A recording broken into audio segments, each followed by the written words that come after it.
How to put a filter coffee? Filter coffee போடுவது எப்படி பார்க்கலாமா? தண்ணியை நல்லா கழுவுறதுக்கு பாத்திரம் கழுவுறதுக்கு தண்ணியை நல்லா கொதிக்க வச்சுட்டு முதல்ல இந்த ஃபில்டர்லாம் நல்லா கழுவிக்கணும்.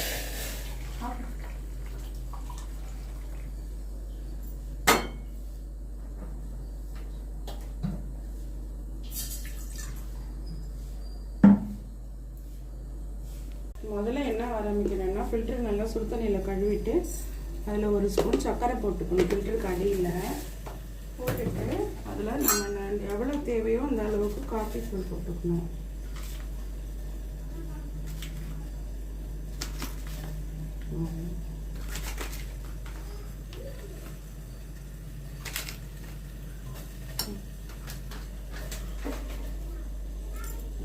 தண்ணி நல்லா கொதிச்சதும் ஃபில்டரில் ஊற்றிட்டு 10 நிமிஷம் வெயிட் பண்ணணும். டிகாஷன்